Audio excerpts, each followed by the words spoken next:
their computer or shut off their lights or grab their purse. They never made it out. While the same people who were just in the next cubicle, who immediately ran for the exits, they survived. They recognized something horrible could happen.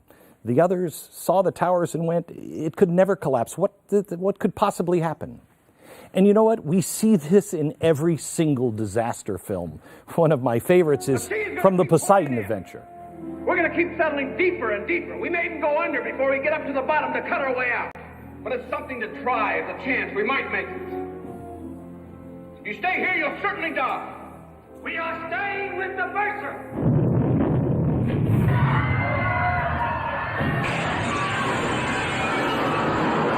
I remember seeing this, and it always seems so obvious in the theater. I mean, when you're watching a movie in the theater, you're thinking to yourself, hey, really not a good idea to leave that shaft that runs from the surface right directly to the core. You know, we see it coming. Somehow or another, they didn't. Here's another one. If everyone is going to die, if you die, then perhaps you shouldn't go yourself to the big red tree.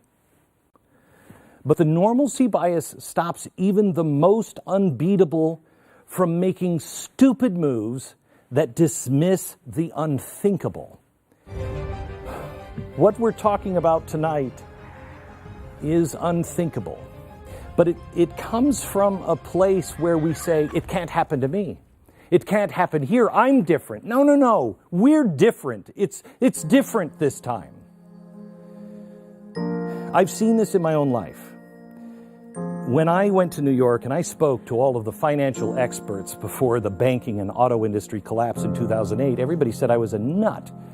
They all told me, no, Glenn, you don't understand. There's systems in place that will prevent a collapse. But when I would ask them, really, what are those systems? Nobody really could explain them. Nobody understood those systems.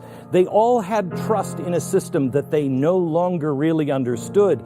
It really boiled down to they hadn't seen a collapse. I mean, the stock market, everything was historically pretty stable since 1929. And so they didn't believe it could happen. But just as past performance does not guarantee future results in stock returns, our future is not guaranteed by what has happened in the past. It is our actions, or in some cases our inactions, that make those past catastrophic events much more likely. I'm going to give you a couple of ground rules before we begin. First of all, the words communist and Nazi. We're going to try not to name call anybody. We've got to stop throwing around these terms with such regularity because they don't have any meaning anymore. Everybody's either a Nazi or a communist, and that's not true. If I were somebody who actually wanted the Nazis or the communists to make a return, I would encourage people to make that word a common descriptor for every kind of behavior in society because it would weaken the impact of those labels when real signs of trouble were in sight.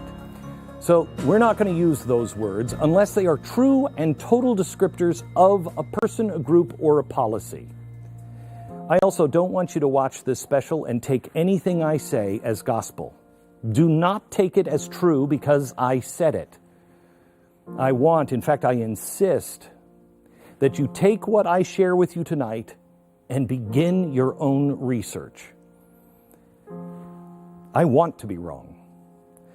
But I can promise you that what comes next will look very much like what I'm going to show you tonight if we all don't wake up to the true warning signs that are right in front of each of us.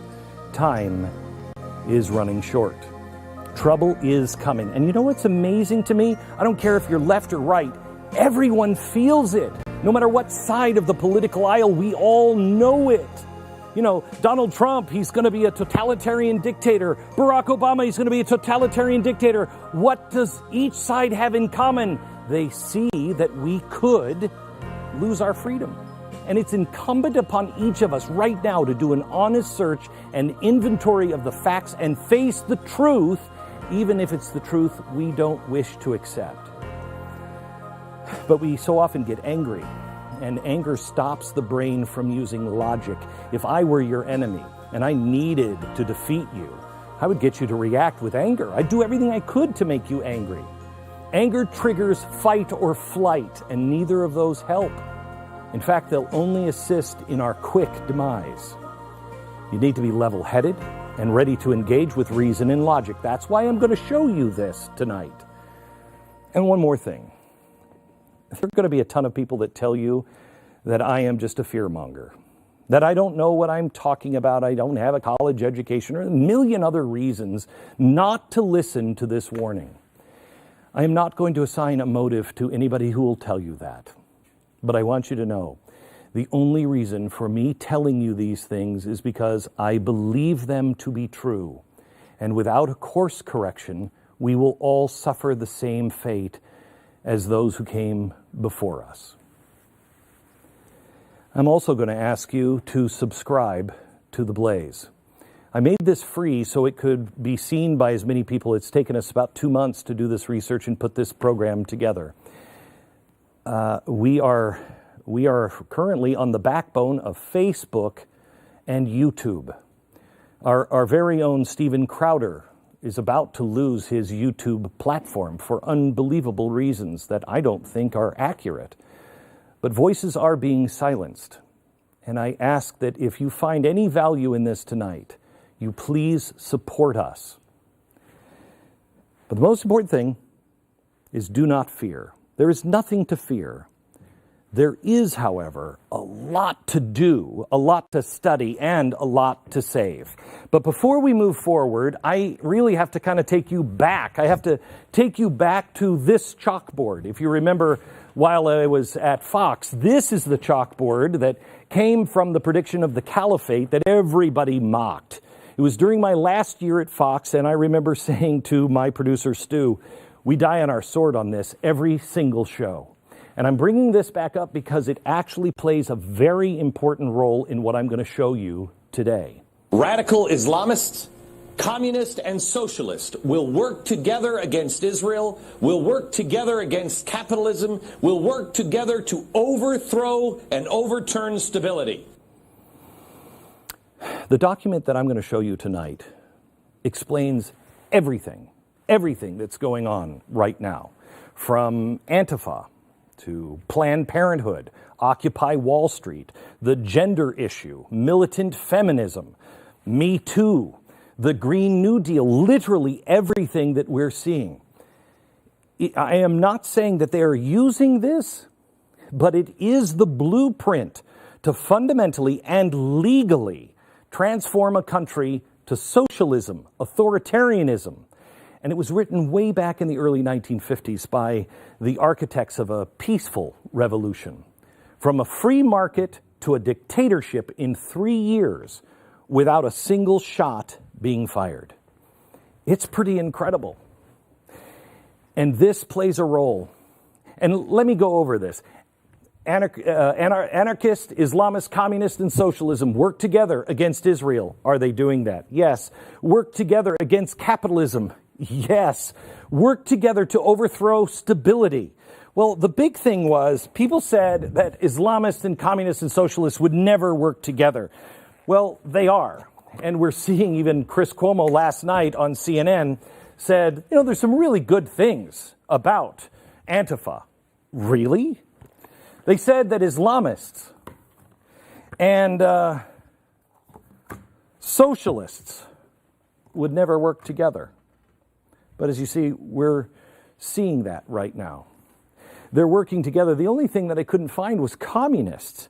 But the theory was that the Middle East, it started over in Tunisia, if you remember right. So over in Tunisia, a guy set himself on fire, and then it spread over to Egypt and then Libya, and the whole region was up in arms, and it was the Arab Spring. But because of that, what happened? It destabilized the entire region. We got the caliphate in Syria with ISIS and Iraq. And then because of all of this unrest, there was a huge immigrant problem. People had to go someplace. And so all of the same experts today that are telling us everything's fine on our border said, Europe, you have to take all of these people. There was no checks, there were no balances. They just went up to Europe. And what has happened?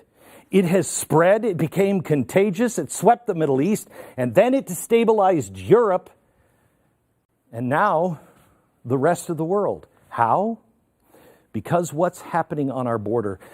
I actually thought, I can't find a communist that is actually working together. I mean, the Women's March, they excused him. They're excusing her. They excuse them. The socialists, I forgot the communist. This is Emma Lozano. She's from Chicago. She is one of the main brains behind all of the groups coming to the border. She is a communist from Chicago, as we outlined on one of our shows. This has been complete, and it was this summer that I realized this board is now finished. So now what happens? Well, in our research, we found this document, and it is incredible. But before we get into it, I want to talk to you about something. Everything that I say tonight, I'm going to say some things that just aren't said anymore, but they are too important to worry about feelings. So if you have feelings that are hurt, I'm sorry, I really am. But as Ben Shapiro says, facts don't really care about your feelings. But if any time you feel angered by something that I've said, you might have already been triggered, please just write it down, continue to watch. Come back to it. Ask yourself, why am I so upset? Is there any truth to what he said? Don't allow yourself to fall back into slogans or name-calling. Prove your point, and not to me, but to yourself. Don't dismiss this show or allow somebody to dismiss this show that hasn't thought it through. I'm going to lay out all the facts. Because it's going to be you that will need to stand for one side or the other. It will come down to you. So here's really offensive fact number one.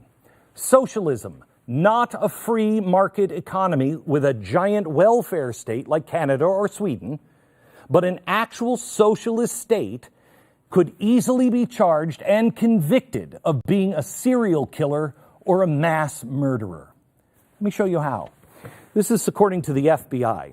If someone kills 2 or more people with a period of time between each murder, we call them a serial killer. If a person kills 4 or more people in one murder, we call them a mass murderer. So using the most conservative numbers, socialism is responsible for 100 million deaths. Socialism has killed more people in the 20th century than anything else other than disease. Now, how in the world has a system so barbaric and murderous been given such a benign name? Socialism? Would any other system or ideology be given such leeway? At the same time, what's being denigrated is capitalism, and capitalism is responsible for saving over 1 billion people from extreme poverty in the last 15 years alone, while socialism has killed over 100 million. Let me show you something you never see here. Firing squads on civilians. They don't exist in America, but they sure did in the Soviet Union. They sure do in North Korea. They did in Cuba. They did in China. In fact, they're building concentration camps now for Muslims in China. And it was in China that tanks were sent in to stare down an unarmed Chinese civilian. Do you remember this? This guy, we don't even know who he is. He was brave. That is socialism. A state that doesn't care about the individual. And just yesterday, echoing the same memories of Tiananmen Square, Venezuelan armored vehicles actually and purposefully ran down civilians in the street. This is not the behavior of any kind of civilized society that values life. This is the society that says the individual has no worth. This is akin to ISIS more than anything else. In fact, ISIS did exactly the same thing during Bastille Day in France. Do you remember this in Nice? Where they just took a truck and run people over. These are the atrocities that happen when the collective is valued over the individual.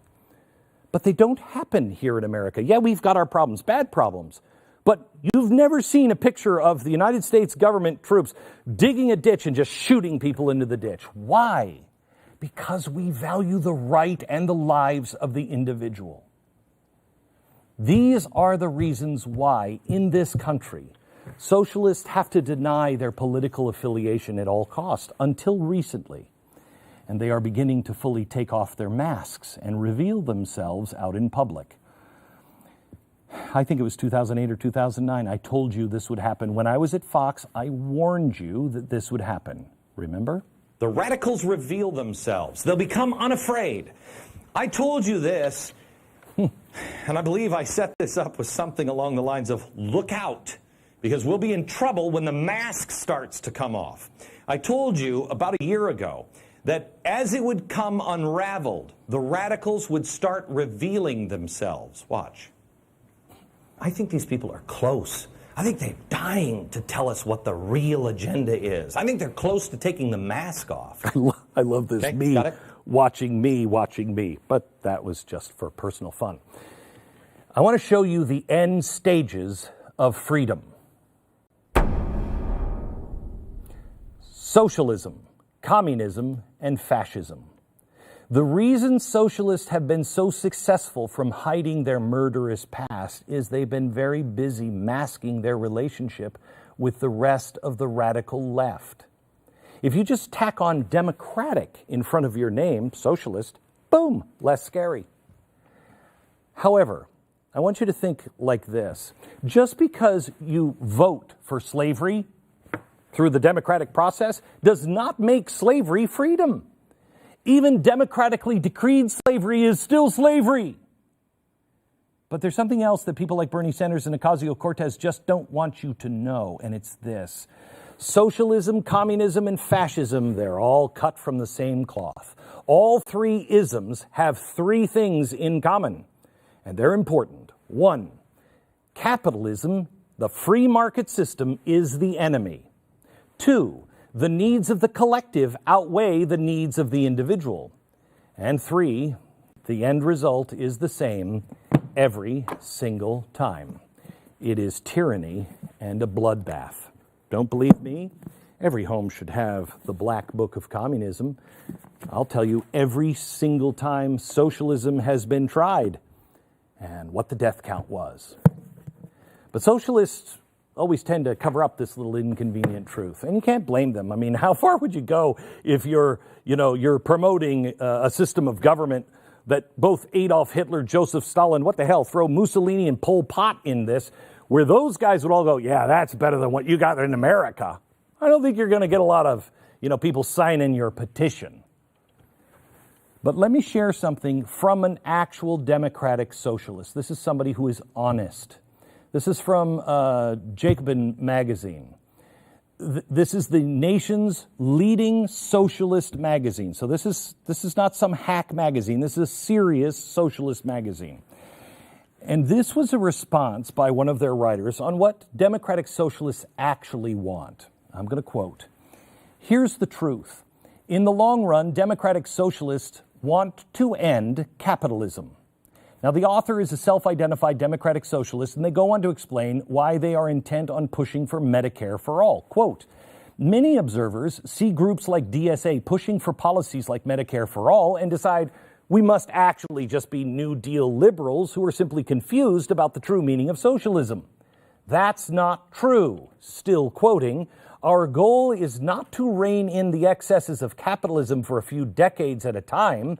We want to end our society's subservience to the market. Medicare for all is an instructive example." She then goes on to talk about how Medicare for all isn't real socialism. As I told you, socialism cannot be confused with a giant welfare state. The real goal in the future, according to the democratic socialists, would be to get something like the British NHS. If you want this, why don't you just say it? Why the cloak and dagger? I'll tell you why. Because Americans won't go for it. You have to lie to them. Now, this is exactly what I said the true goal of Obamacare was from the beginning. I played something and everybody denied it. No one would talk about it. But this is videotape of one of the architects of Obamacare, Jacob Hacker. He's speaking at the Tides Foundation on what the entire purpose of Obamacare really is. Someone once said to me, this is a Trojan horse for single payer. And I said, well, it's not a Trojan horse, right? It's just right there. I'm telling you, we're going to get there. Over time, slowly, but we'll move away from reliance on employment-based health insurance, as we should, but we'll do it in a way that we're not going to frighten people into thinking they're going to lose their private insurance. We're going to give them a choice of public and private insurance when they're in the pool, and we're going to let them keep their private employment-based insurance if their employer continues to provide it. So the same people who told us that we were racist for saying that they were not going for single-payer health care, even if we had them on video saying this, they're now pushing for single-payer health care, Medicare for all, and they're saying that we're somehow or another bigots, racist. I don't even know what we are now, that we say, we don't want that. That will end capitalism. And yet, we have them in their own magazines and in their own words talking about ending capitalism. So let's say they eventually succeed. What's next? What is the ultimate end game? Single-payer health care?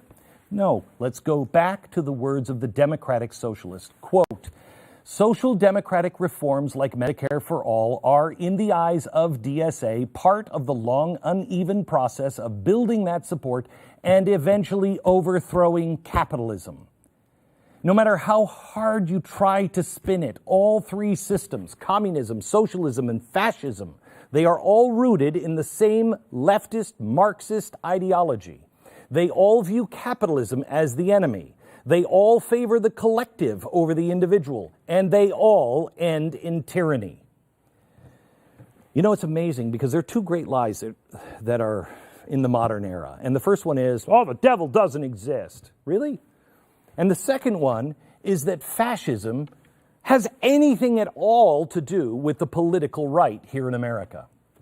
Socialism, communism, and fascism, they are all kissing cousins. So, if socialism is the common denominator every single time, and it has this for a track record, over 100 million dead, how in the world do you get people to do it? Well, the answer of why it's being done is always about one thing: control. Some person or some group always wants to come forward in the midst of two different kinds of scenarios: times of great suffering or times of great prosperity. Lenin, Hitler, Mussolini, Mao, all of them came during times of great suffering. But that suffering would ultimately pale in comparison to the suffering that they'd endure under socialism. If you are somebody who you don't know who the hell I even am, you're somebody who is saying, I'm going to vote for the Democratic Socialists, and you're young. I know, Lenin, Hitler, Mao, they're all distant memories. They're ghosts from some high school textbook that you probably didn't read. Boring. But the most modern example is currently being played out right now. And the horror is right in our face. But even still, the leftists will refuse to blame socialism. Now, unlike Russia, Germany, and China, Venezuelan socialism actually began in a time of historic prosperity. How does a nation, a modern nation, go crazy? Well, I will give you Exhibit A. Venezuela of 1950. There wasn't any other country in South America at the time that had more prosperity and more promise and hope. It was really from the discovery of oil during World War I that revealed that Venezuela was sitting on top of the largest oil reserve in the world, over 300 billion barrels.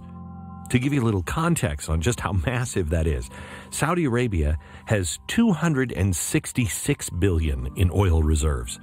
The United States, we only have 33 billion.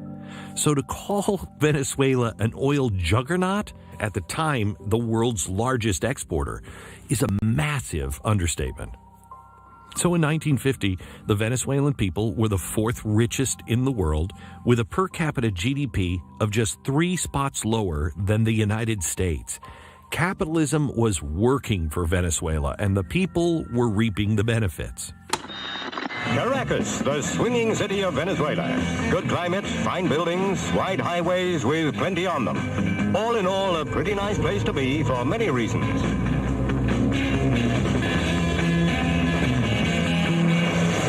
Caracas is a good place in which to be young. With senoritas of this caliber in abundance, the young men of the city couldn't agree more. But things really began to change around 1970. It was the oil boom, and this is 2 decades before Hugo Chavez comes in, and the leftists begin to infiltrate the government. The Democratic Action Party, notice the word democratic in this. Well, they are preaching all the same things socialists usually do. They used populist tactics, and they nationalized the oil and steel industries. This is a system that had been working and was responsible for the Venezuelan economic miracle, but it was now being turned in a new direction. Well, this causes the economy to begin to crumble, and riots are rocking the streets, and the workers go on strike. This is the time that a young military colonel began to emerge as the speaker for the oppressed. His name was Hugo Chavez. Chavez was elected president in 1998 with promises of a socialist utopia. He was going to bring forth a Bolivarian revolution.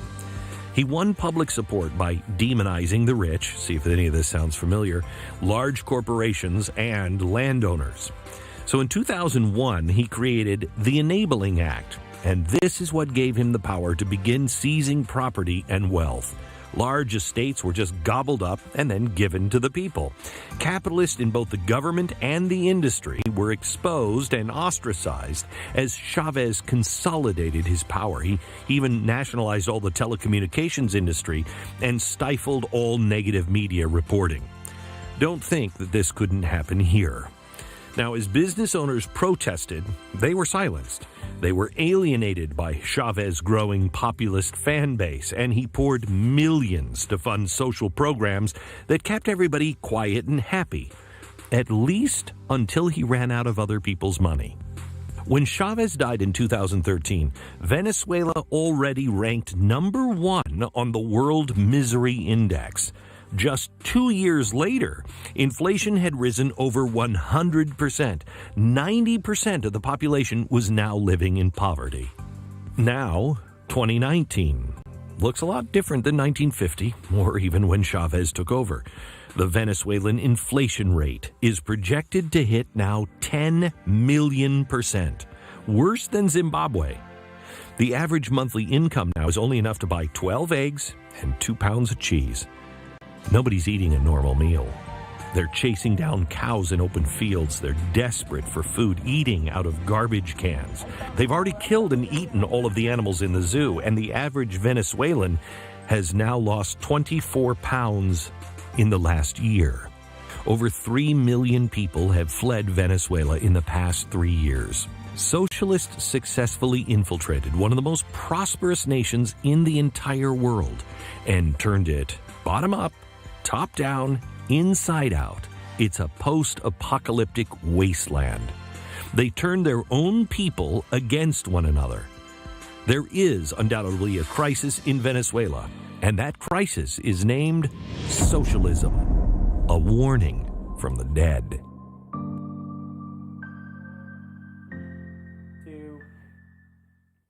Before we get back to Glenn, a quick update on Venezuela as the situation changes by the minute. May Day is, of course, a public holiday in Venezuela, but this year the holiday was marked by escalating protests. As the fight for the presidency of Venezuela rages on for the second day, it still remains unclear exactly who will come out ahead. This morning, opposition leader Juan Guaido, who has been recognized as interim president of Venezuela by the United States, England, and over 50 other countries, including most of Latin America, encouraged Venezuelans to show their support, tweeting another call to action. Today we continue with more strength than ever in Venezuela. Guaido and his supporters contend that he is the legitimate president and commander of the armed forces, and that Maduro's re-election was marred with massive irregularities, fraud, and coercion. Thousands of Venezuelans have taken to the streets demanding Maduro step down, but so far he has refused. Just yesterday, video showed an armored military vehicle accelerating over a median barrier and mowing down protesters. Earlier today, National Guard troops launched tear gas at stone-throwing protesters blocking a nearby highway. Maduro described protesters as guilty of serious crimes and warned that they would not go unpunished.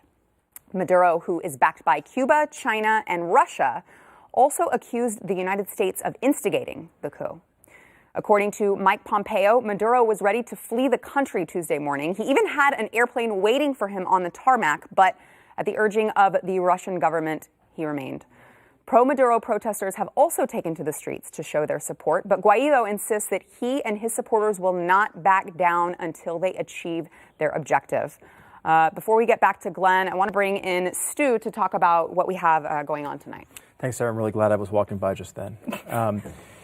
We have a pretty amazing show here, and I think you've seen the quality of it and how much has gone into it. And it is really important that if you can support by subscribing. If you want content like this, we really do need your support. If you can go to blazetv.com/Glenn. We have a special promo code for you tonight. It's double the savings that you would normally get, $20 off. Go to blazetv.com/Glenn and use the promo code GB20OFF, GB20 off. We're going to be going through a question and answer thing later on where you're going to get your questions. If you're on Twitter, you can tweet with the hashtag GlennTVLive. Glenn's going to be answering questions. Your Q's, his A's. It's going to be pretty exciting coming up. And as well, we have a great panel coming up to discuss everything that you're going to see. If you can't subscribe and, if it's just not financially feasible for you right now, totally cool. We would really appreciate you sharing this content. Glenn went out of his way to make this free because he wants to make sure this is seen. But as you can see, a lot goes into this, so we really want the eyeballs to get on it. People need to know this information. And if you can share it, if you can like on Facebook, it would really make a big difference to us. Anything you can do. Subscribe on YouTube. It really does get the word out there, and it helps all the fancy Mark Zuckerberg algorithms so that people actually get to see this stuff. So if you get a chance, either subscribe or pass the word along. It would certainly mean a lot to us because this message is really important. Now, let's go back to Glenn. You can't take over a country like the United States, or Venezuela for that matter, without a plan. It takes years of carefully laid plans. And there are certain elements that you have to have in place before you can gain control. Some have described this as a giant pincer strategy, where pressure is applied from two different angles. But if you look back at Venezuela for a second, leftists had infiltrated the government as far back as the 1970s, and they began setting the stage for socialism by first nationalizing the industries and with advocating for greater social programs. Socialists manning public office were pushing down. And by the time the economy began to get worse, the seeds they had planted were enough to get people in the streets to direct their anger at anyone who opposed them. This culminated in a mass labor strike and riots. Hugo Chavez was the byproduct of this pressure. It's something that I began noticing happening right here during the Obama administration. What some leftists call the pincer strategy, I called something else back at Fox. It is top down, bottom up, and inside out.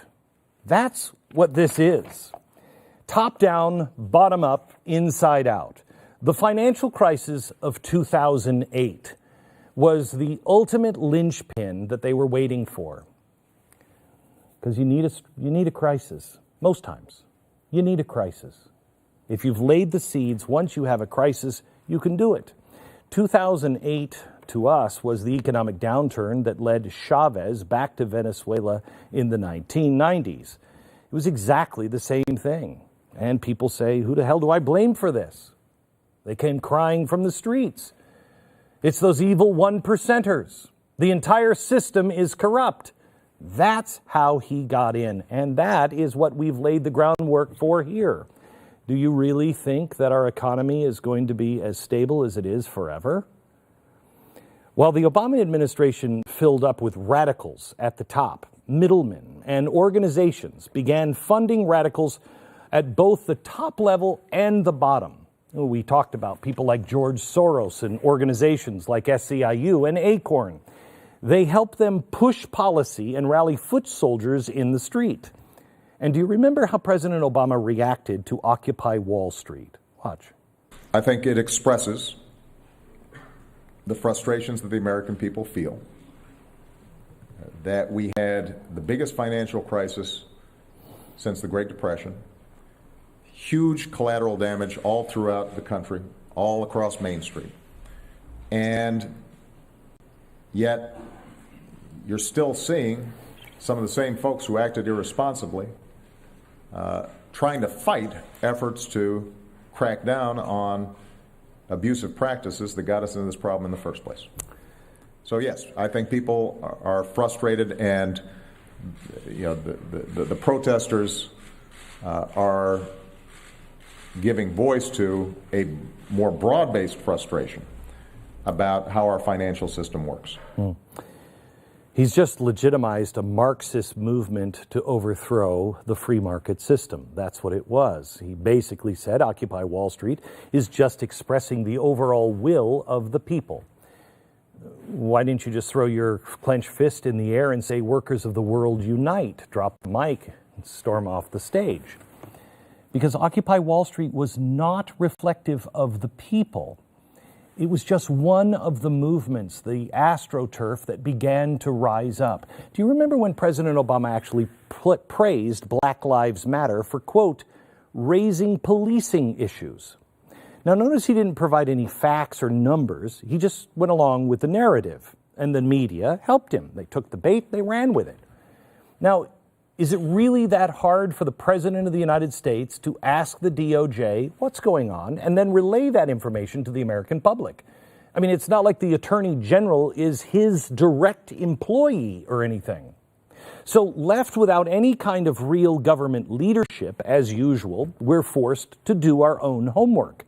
And we either accept the ridiculousness of these narratives that all police are racist, or we look into it for ourselves and begin to feel alone. But let me show you some of the policing issues that President Obama helped legitimize. For instance, are cops shooting unarmed African Americans at will in record numbers? Well, last year, 47 unarmed people were shot by police. That's bad. 18 were black, 6 were Hispanic, and 23 were white. So not only are these instances rare, but they're not even weighted towards the black community. Other races are getting shot more often than African Americans. But what about the overall contact with police? Are police harassing the black community at a higher rate than whites? Again, the numbers just do not show this. The Bureau of Justice Statistics released this study in 2015, analyzing police contacts from 2002 to 2011. And what they found, on average, whites have more contacts with police than either blacks or Hispanics. This is top-down, bottom-up in action. It is the radicals at the very top enabling and supporting radicals at the bottom, and their goal is to turn the entire system inside out. Some might call that a revolution, but revolutions are always thought of as using guns. No matter how many times it's tried, the results are predictably and tragically exactly the same. My name is Joanna Rodriguez. I was born in Caracas, Venezuela, and grew up in Houston, Texas. I came to the United States around 2001. My family still lives in Venezuela and is affected daily by what is happening with the Maduro and Chavez regime. The minimum wage in Venezuela is $3 a month, and my family, even those with higher salaries, only ended up getting $20 a month. But goods are still priced at dollars. So a carton of eggs will cost you $3, and you just spent your entire month's salary on a carton of eggs. They are part of a giant chain of on WhatsApp, a group message where they can barter and trade different necessities that they need. So one of the main ones is a different type of medication. Hey, I'm running low on this diabetes medicine. Would you trade me for a loaf of bread, or I need flour, would you be willing to trade me for sugar? A lot of them daily decide on whether they want to go to work or whether they want to wait in line for whatever food is available at that market on that day. The majority of my family still there is a lot older in Venezuela, so they remember it more vividly than I do. They tell me stories of how beautiful it was, what a great life they had, where even a lower middle class person had a normal life, normal job, and on the weekends they could go to the beach, they could take vacations, they could go to the movies and dinner with their family, and that doesn't exist anymore. Chavez came in, was very charismatic, and was very well liked by the poor, and he provided them with hope that they were going to be represented. And slowly things started to change in Venezuela for the worse and to where they are today.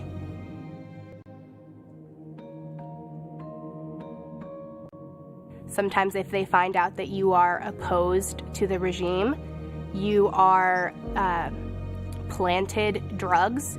So whenever you have a normal stop or interaction with a police officer or National Guard member, they search you, they ask to see your car or your purse, and of course, because you're innocent, you feel like you have nothing on you, you let them see whatever it is they need to see, and they plant drugs on you, and they take you to prison, take you to jail, and abuse them severely. Women, unfortunately, are sexually assaulted. It is not a situation that is pleasant whatsoever. My family is very optimistic of what is to come in Venezuela. I think that's something that's inherently within a lot of Venezuelans. We have so much hope for our beautiful country that was one of the richest in the world at one point. It has so many luxuries and beautiful landscapes. And they remain hopeful in Venezuela. On the day-to-day, they have to keep hope because at the end of the day, that's all that they have. And if they give up, what is at stake? It's their liberty. It's generations to come being oppressed by a dictator. I try to stay optimistic for them in hopes that we can see Venezuela be free in my lifetime and for generations to come.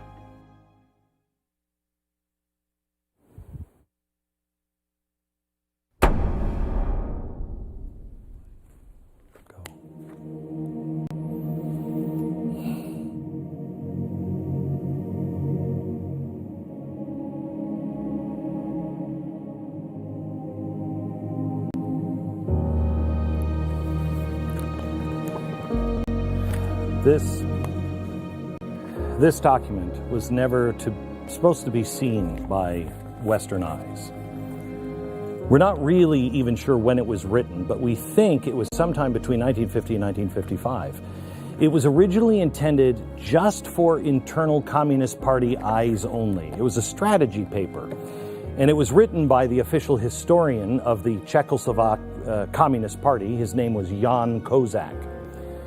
We actually found this document by complete accident as we began to pick through other things that we were working on for socialism. We are working on a book that will come out next year. When we started reading this, our jaws hit the floor. It quickly became obvious why this document has been suppressed over the years. It is literally the playbook. It's a blueprint, if you will, for how socialists infiltrate and take over a government. And it is all legal and all within the bounds of a nation's constitution. Its contents were first heard spoken out loud when the communist delegates referenced it at the International Parliamentary Union in London in 1957. But it was somehow acquired by Western assets 4 years later. And in 1962, it was presented and then later published by the House Committee on Un-American Activities in the 87th Congress. The current title that you can find it online came from the last line of the foreword of the American reprint written by author John Howland Snow, and I want to quote it. Representative government can be made authoritarian legally, piece by piece. The form remains an empty shell, and not a shot is fired. This truly is the revolutionary Bible. It may not be known or even used by people today, but they are as if they are following its directions word by word, and they flip countries. Were the early leftists in Venezuela who were blazing a trail for Hugo Chavez following this? Are radicals within our own government doing the same? I don't know. But by the end of tonight's show, you will not be able to tell the difference between what you're seeing leftists do in our own country from what socialists successfully pulled off in Czechoslovakia in the late 1940s. And the history has remained repressed and a guarded secret, really, until tonight. We so don't know our own history. Most people think that the former Warsaw Pact, and that is when Churchill and FDR and Stalin got together after the war and said, okay, here's how we're going to carve things up. We think that after this Warsaw Pact, the Soviets forcefully took places like Czechoslovakia, but that's not the case. The Yalta Agreement specifically forbade Stalin from doing that. The communists had to, some way, find a way to turn capitalist democracies to socialism without a gun, without a shot, without a revolution. So Russia's sitting there thinking, how are we going to do this? It all had to be done legally. And Czechoslovakia was the first test subject. Now, we all know what the history books say. The country, like most of the others under Stalin's boot, eventually flipped. But how it happened is never discussed. This is how it happened. The outcome was devastating, and the economic ramifications are still being dealt with to this day. Czechoslovakia began to crumble, as did the rest of those suffering under socialism. But before the communists instituted their plan, things in Czechoslovakia were much, much different. The year? 1918. Prague. There was a new nation that was born. It was called Czechoslovakia. In its first 20 years as a country, Czechoslovakia was a free market economy, and it was one of the most robust in the world. That, however, is before the National Socialists, or the Nazis, and the International Socialists, the Communists, rolled in. But at the end of World War I, the Allies carved Czechoslovakia out of the old Austro-Hungarian Empire. And the new nation's first democratically elected president was Tomáš Masaryk. Masaryk is considered the founding father of Czechoslovakia, and he spent a lot of time in the United States, where he grew to admire the American model of democracy. Now, under Masaryk's leadership, Czechoslovakia started off on the right foot. I mean, it was really, really good for a while, but Masaryk always maintained that Czechoslovakia needed at least 50 years to establish a firm foundation of a free nation. But thanks to the Nazis, Czechoslovakia only got 20 years. But before we get to Hitler marching in the first decade after its founding in 1918, Czechoslovakia's gross domestic product increased by 52%. Its industrial production rose by 41%. Its armaments industry, largest in Europe. Its textile, glass, and shoe industries were the most advanced in the world. Czechoslovakia was a free and open market. It freely traded with all Western Europe. Agricultural production was healthier than it ever had been in the region. Food and consumer goods were plentiful. By 1928, had only 38,000 unemployed people. That was less than 1% of its population that was able to work. And before Czechoslovakia turned 20, its standard of living was one of the highest in Europe. It was the world's 10th most industrialized country. The young nation, it did have its share of challenges, especially in the fact that it was made up of, several distinct groups of people, including 2 million citizens of German descent that lived in a western region called the Sudetenland. Now, here's where things really begin to break down. Even though it wasn't theirs to give, Britain and France gave the Sudetenland to Hitler, trying just to appease him at the Munich Conference in 1938. Now, this was used by Hitler just as a green light to take over the rest of Czechoslovakia 6 months later.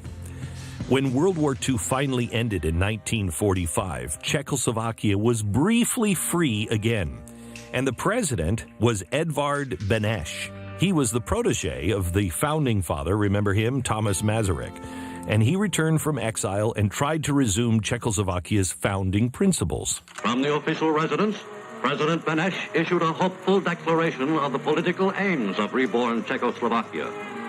Reorganizujeme v duchu důsledné demokracie politické a hospodářské svůj stát, aby mohl hrát svou tradiční roli pevného středoevropského mírového činitele v novém společenství národů. Things were really looking up quickly. Czechoslovakia rebuilt its bridges and railroads. Farmers got back on their feet with over $200 million worth of supplies from the U.S. And with that, they were able to produce a good harvest in 1946 and 1947, avoiding the famine that the rest of Europe was going through. They were pretty much the breadbasket of Europe. By the end of 1947, Czechoslovakia's industrial and agricultural production were almost back to pre-World War II levels. The nation could actually see light at the end of the tunnel. The problem was, in a not-too-distant land, someone saw blood in the water, and it was the Soviets. Using the document that we will explore in a moment, they laid the groundwork for a communist coup in February 1948 that ensured Czechoslovakia's capitalism was put into deep hibernation for the next 4 decades. The new communist regime converted the Czechoslovakian economy into a bleak socialist clone of the economic system of Russia. There were long lines at shops almost immediately for minimal goods. Private land ownership was strictly limited. The state took control of all agriculture, and as a result, 14 years after World War II ended, Czechoslovakia still hadn't reached its pre-war farm production level. By 1960, Czechoslovakia had the lowest industrial growth rate in all of Eastern Europe. All the media and the entire education system, they were immediately put under state control. Homes were bugged, searched by the secret police. 250,000 Czechs were imprisoned for political dissent because they didn't like this new socialist idea. Families that were blacklisted by the communist government for any reason couldn't get good jobs or pursue higher education. The state restricted organized religion and closed down all 216 monasteries in the country. In the early 1950s, while America was shamefully looking for communists and Joe McCarthy hearings, Stalin put out his own order. The Czech communists held show trials for military leaders, Catholics, Jews, Democratic politicians. Their story ended a little differently than Joe McCarthy's. In socialist Czechoslovakia, they had 180 executions. Almost overnight, freedom and prosperity became a distant memory in Czechoslovakia.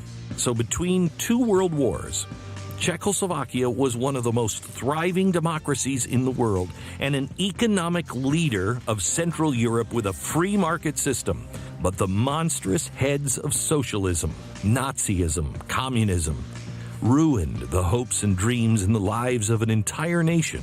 But out of those ruins in Czechoslovakia, a document is found and possibly provides us with foreknowledge of what's happening here in America. A document that outlines the path to socialism. A warning from the dead. What's disturbing about this document is that it took communists only 3 years, from 1945 to 1948, to completely turn Czechoslovakia from capitalism to socialism. And not a single shot was fired. Not a single violent part of a revolution. So how did they pull this off? Kozak, the guy who wrote this, very critical in the document for how socialists had attempted a project such as Czechoslovakia in the past. He noted that in other countries, socialists had successfully infiltrated high echelons within the government, but they failed to do one thing: provide any kind of pressure from the bottom. Leftists can get elected to public office all day, and they can infiltrate the bureaucracy, but without foot soldiers on the ground for them to quietly support and rile up, governments never change. That is the key here. Now think back to Venezuela. They elected a socialist-leaning president back in the 1960s. But nothing happened until there was a massive labor strike and riots in the streets, and that is what brought Hugo Chavez to power. You can elect socialists like Bernie Sanders and Ocasio-Cortez all day, but if they're not supporting a bottom-up movement at the same time to mobilize, harass, shame, and bully others into compliance, the system will hold strong. Now, consider that principle, and then listen to this from Maxine Waters in that context. Already, you have members of your cabinet that are being booed out of restaurants. Who have protesters taking up at their house.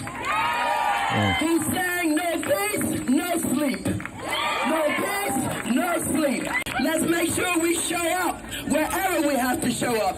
And if you see anybody from that cabinet in a restaurant, in a department store, at a gasoline station, you get out and you create a crowd. Most people just pass this off as, oh, that's just crazy Maxine Waters. But what she was spouting was not crazy. She, whether she knows it or not, is following this revolutionary playbook to a T. And it's been done before, and it's exactly how they did it in Czechoslovakia. This document is the first time the top-down, bottom-up strategy has been described in detail by people that actually pulled it off and flipped a nation.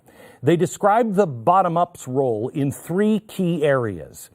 It systematically supports the revolutionaries in organs of power, enhances their strength, and makes up for numerical weakness. In other words, they realize that they're going to be in the minority, but they need to appear much larger than they actually are. For example, Maxine Waters can make a claim on MSNBC that people all over the country are revolting against the GOP en masse.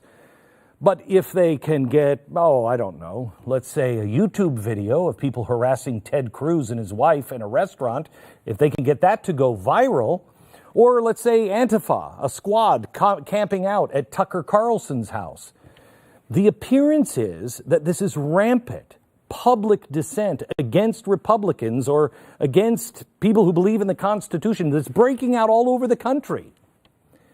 It has a direct effect on limiting the influence and positions of waverers and enemies standing in the path of the future progress of the revolution, end quote. Simply put, you have to intimidate. You have to make it seem like they're everywhere. It's one thing to oppose Jeff Flake on a live shot from the rotunda.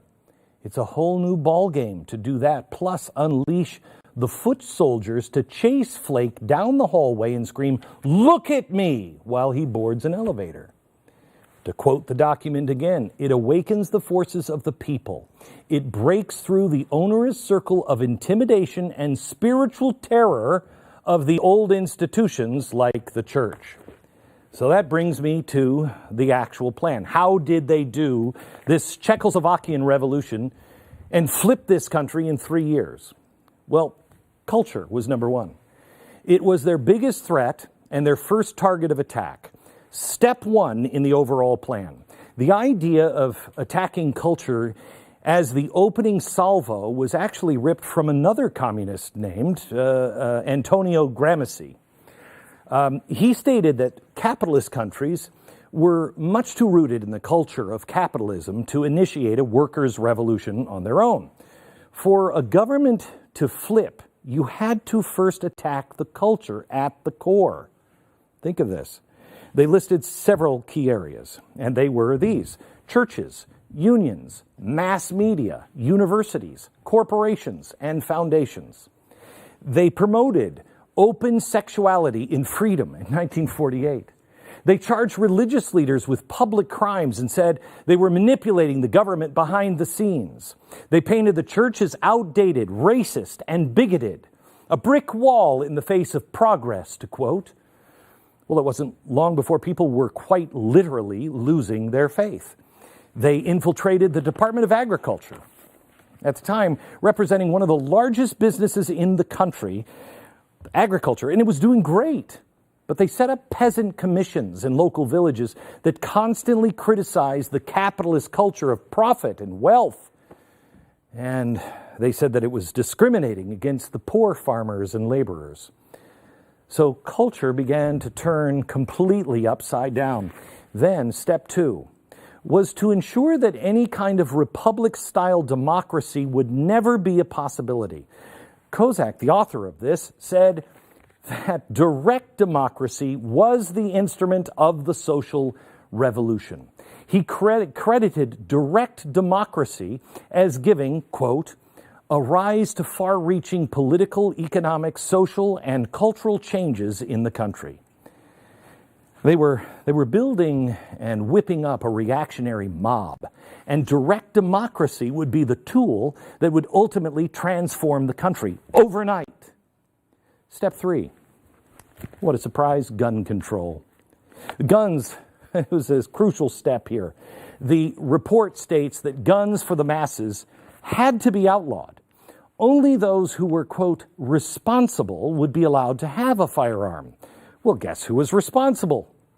The Ministry of the Interior within the government was nearly fully infiltrated by socialists at the time, and they built up their own police force. They, of course, were the responsible ones, those in government, those who were socialist, those who agreed, as were the newly formed Marxist militias that were beginning to appear in the rural areas. Everyone else had to surrender their guns. Step 4 was popularize revolutionary demands. They were really, really good at this. They created this plan called the Program of Building, which was framed as progress. It included the redistribution of wealth, land, and nationalization. Socialist politicians in the government would send their plans directly to the foot soldiers on the ground, and they would shame any capitalist, any politician, any civilian that would vote against it, and they would say they're voting against the will of the people. They would out them in the media. They would shame them. They would destroy them. They claimed that they had been bought by wealthy businessmen or farmers. Turning over control to the government was progress, and private ownership was deemed against the people's will. Now, one example of how they effectively manipulated the masses was by proposing the millionaire's levy, better known as a millionaire wealth tax. It didn't have anything at all to do with giving the money to the poor. It was all about manipulation and isolating capitalists. If anyone opposed it, they were instantly branded as being anti-people or anti-poor or oppressors. The document marveled at the success of how effective this manipulation really was. Let me quote, "How important for the isolation of the bourgeois leadership of the other parties of the National Front was the proposal of the millionaire's levy alone, tabled in the government by the communists in 1947, at first rejected by its majority." It was all just a con. It was a manipulative isolation tactic. And the last step was to activate the bottom up.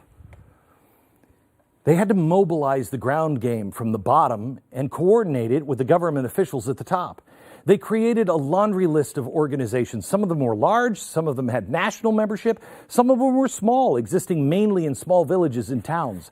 Some of them included the United Revolutionary Trade Union, the United Association of Czech Peasantry, the Association of Liberated Political Prisoners, and smaller peasantry commissions.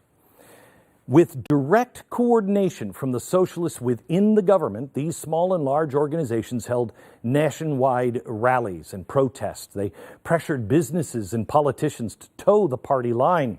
Anyone that strayed, if you were in business and you wouldn't go along, you were publicly shamed or set upon by a large gathering. This was their 5-year plan.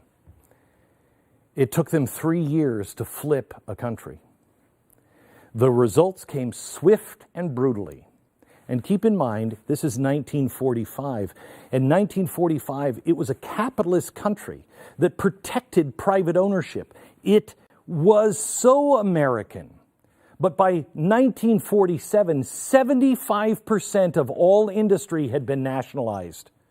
Land from large farm owners had been completely liquidated and given to other people. In 1948, communist control had become so great that they grabbed what little power was left. Many have called that final power grab an outright coup. What was a strong economy began to crumble almost overnight. Currency and wages declined. Banks began seizing savings and deposits. The police state had to grow stronger. They held mock trials. They crushed protests. The media was censored. Yes, they started digging ditches and shooting people. Czechoslovakia would endure this hell for 40 years. For those living in Eastern Europe during that time, the stories of living under these repressive socialist regimes are strikingly and horribly similar. So, there's a couple of things. This is just a quick thumbnail of this. But I have been overwhelmed at how far down the road we are. Has anyone noticed how fast all of this is happening? How did we go from a country that we couldn't even admit that we were socialist? You couldn't say that. That was racist to say, hey, I think Van Jones, a former communist, might be a radical. That was racist. Just a few years ago, to now people coming out and saying, capitalism is over. Do you remember what I said about the first chalkboard and how that's going? I need you to see first how this is being implemented and then what's coming. But let me just take a quick break, go over to Stu, and we really want to take your questions on today's show. We have an amazing panel for you, and I so appreciate you watching. If this is useful at all, please, silencing of voices is coming, and we need to stand together. And honestly, I don't care if you subscribe to the Daily Wire with Ben Shapiro. He's a friend. He's got a great thing going on over there, and they're great people.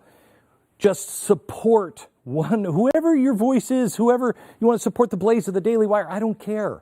But please support us and join us at the Blaze TV. Stu.